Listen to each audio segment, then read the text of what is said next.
Hey everybody, welcome back to my YouTube channel. I'm Stuart Hillard and this is Stuart Hillard Makes. Now if you haven't already subscribed to the channel, please do, and tap the button so that you always get notifications when there's a new video coming out.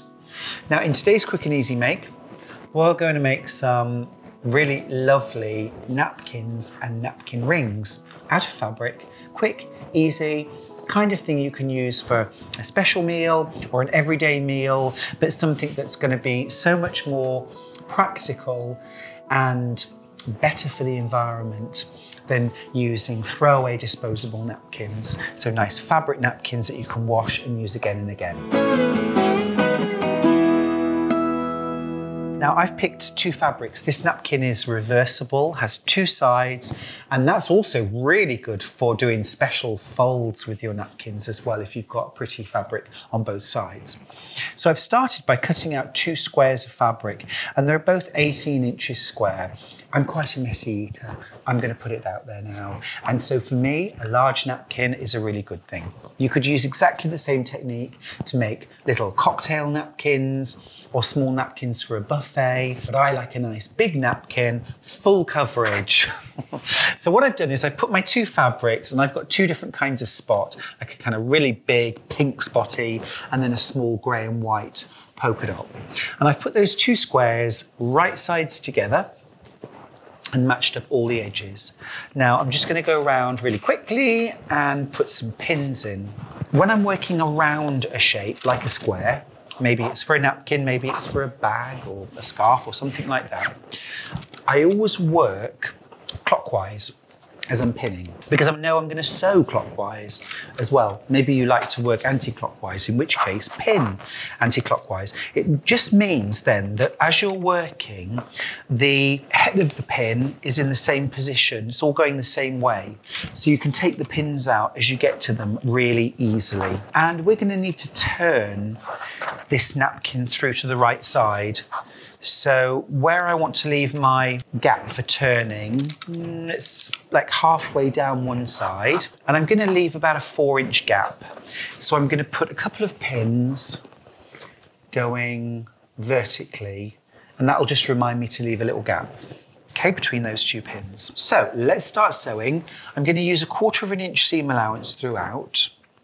So I've already got my sewing machine set for that.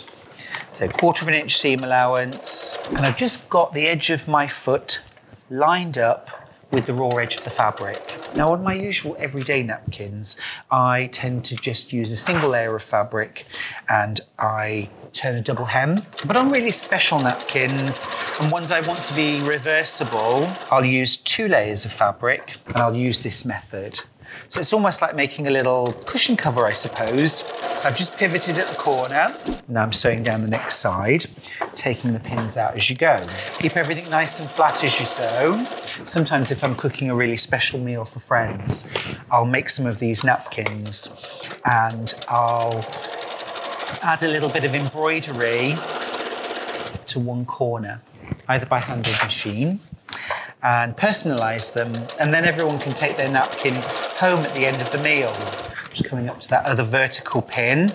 That just reminds me to backstitch and then cut my threads. Okay, let's just get rid of the last couple of pins.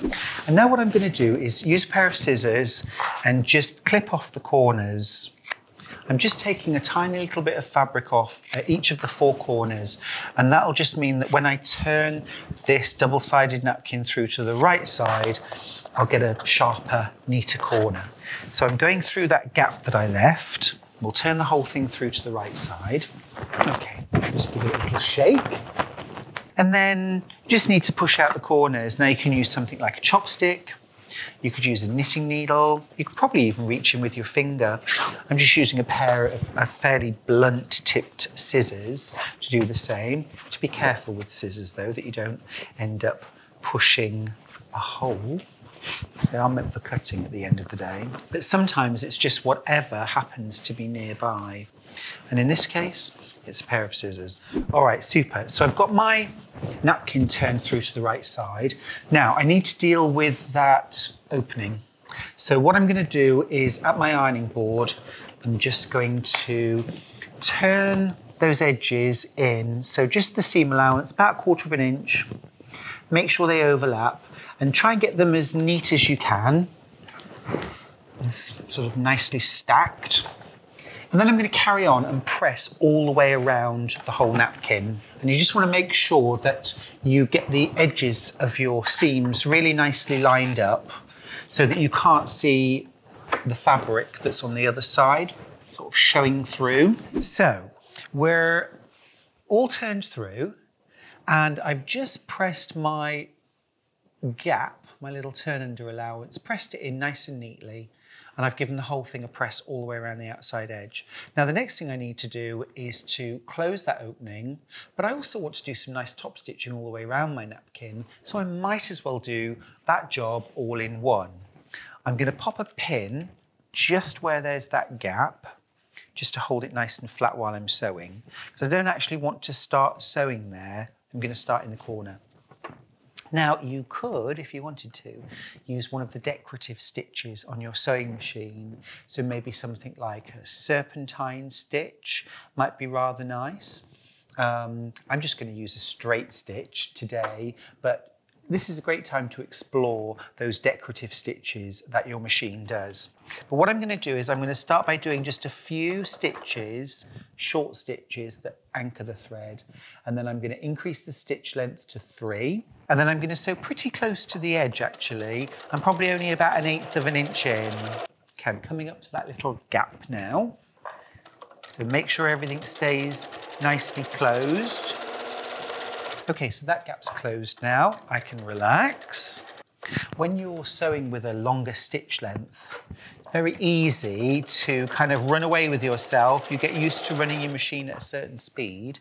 And if your stitch length is longer, you'll get to the end quicker. And it's quite easy to overshoot the end.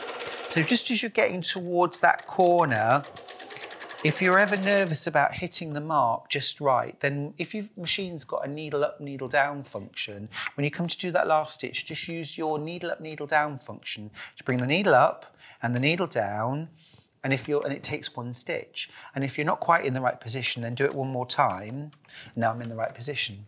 Rather than trying to do that with your foot. And then I'm just going to reduce my stitch length back down to even shorter than at the start, just a stitch length of 1. And I'm going to do about 4 or 5 little stitches on the spot. And that'll just help to secure the thread ends. And that's my double-sided napkin all made. And just really nice, even quite sort of casually folded. It just looks lovely with that sort of two-tone effect. So, napkin's all done. Now I need to make the napkin ring. Now for that, you're going to need a small rectangle of fabric. And this rectangle of fabric is 3.5 inches wide and it's 9.5 inches long. That's going to give me a reasonably generous napkin ring. You can play around with the sizes, but that should work for most size napkins. Certainly it's going to work well for this. And I've used one of the fabrics from my double-sided napkin. Now the other thing that you're going to need is a piece of really firm interfacing. This is the kind of stuff that you might use if you're a dressmaker for things like collars and cuffs on formal shirts. You could use something like Peltex, which is used for pelmets for curtains. You know, something that's really quite stiff. It should almost feel kind of cardboardy almost. Really quite stiff, not like fabric. And this needs to be cut about 3/8 of an inch, 1/2 an inch smaller on all sides than your outer piece of fabric. But what I'm actually going to do is I'm going to position it at the top. So I've got a good kind of almost an inch down the bottom and about 1/2 an inch at either end extra. And then at my ironing board, I'm going to fold one edge in and press it. And this isn't a fusible interfacing, so it's not going to stick, but you can buy fusible interfacings. I just happen to have some non-fusible, and it doesn't need to be fusible for this. So I've just folded those short edges of the fabric in onto the interfacing and press them nice and flat. And what I'm going to do next is I'm going to top stitch from the front very, very close to that edge to create a nice finished edge to it. So I'm going to increase my stitch length, about 2.4 for this one, I think. And I'm going to stitch very close to that edge, just get rid of that loose thread. And then I'm going to do exactly the same on the other short edge, so that fabric's all nicely pressed around. And I'm sewing probably 1/8 of an inch in from the folded edge. There we go. So you can see now that that edge is stitched down, and that's going to hold the fabric in place really nicely. The next thing that I want to do is I'm going to fold this long raw edge until it just touches, or just before it touches, the interfacing. And then once I've pressed that, I'm going to fold it over again. So I'm going to fold it in first of all towards the interfacing, and then I'll fold it all the way in and give it one final press. I suppose actually using a non-fusible interfacing is quite good here because I'm not worried about the iron potentially sticking to the interfacing. So that's a good thing. Okay, so that's pressed in now. So what I'm going to do now is just bring that fabric back up one step. So it's folded down once, but not twice. And then I'm going to fold that whole piece of interfacing in half. So there's still that little bit of fabric poking up at the top, and then that piece of fabric just folds over the raw edge, completely enclosing the raw edges. And then my last step is to top stitch down both long ends. And what I end up then with is a really nice piece of doubled interfacing and fabric. All the edges are nicely neatened, they're all top stitched, and this is going to form my napkin ring.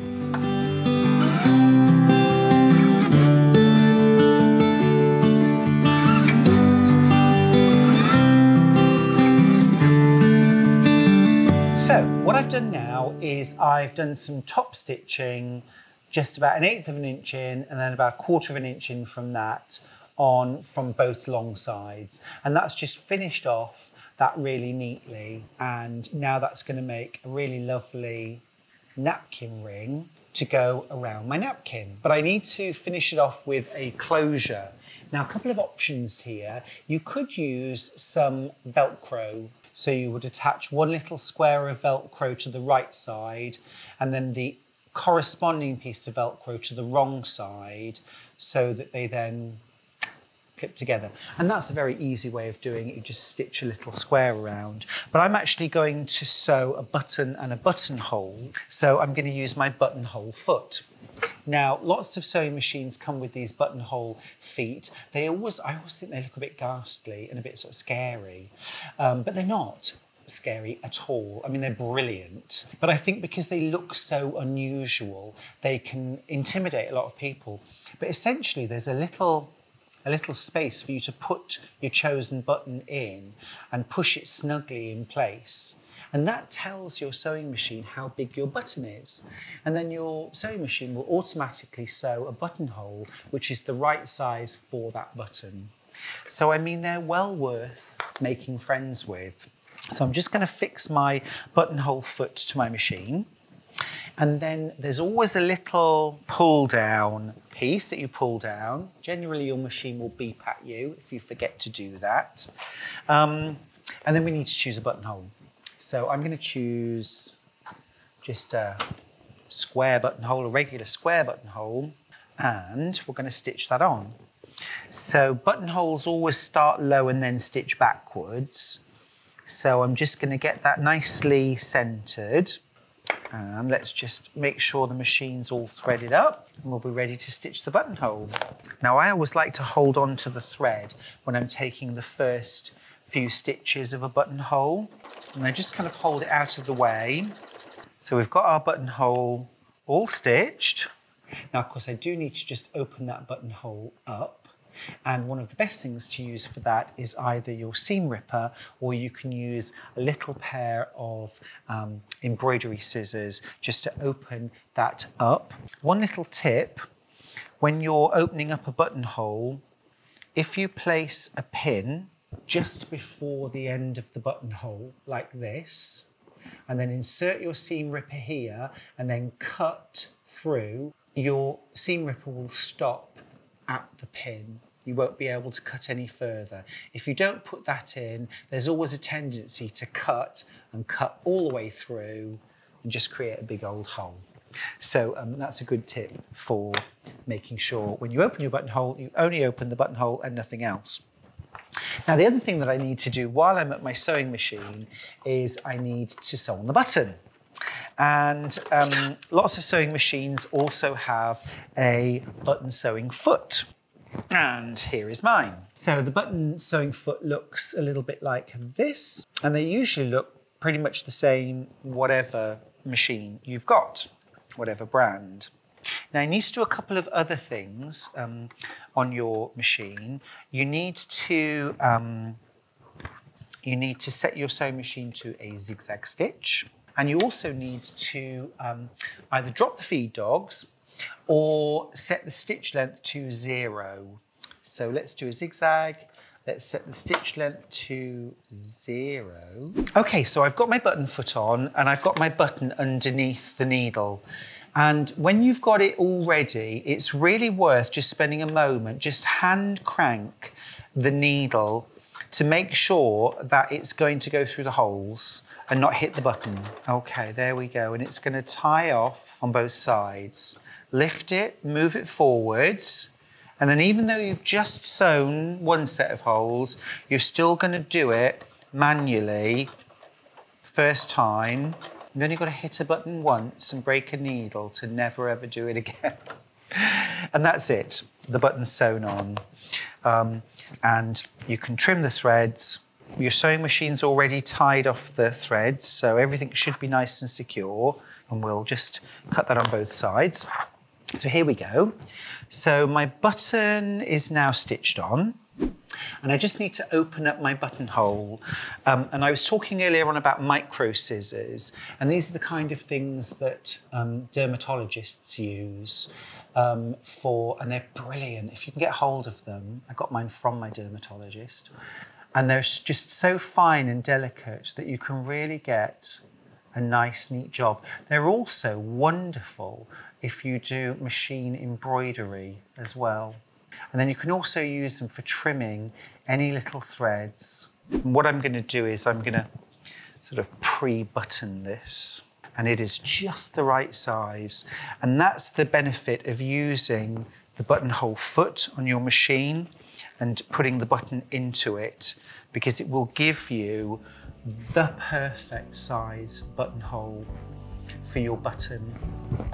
And then all I'm going to do to finish it off is to roll my napkin up and then push it through the napkin ring.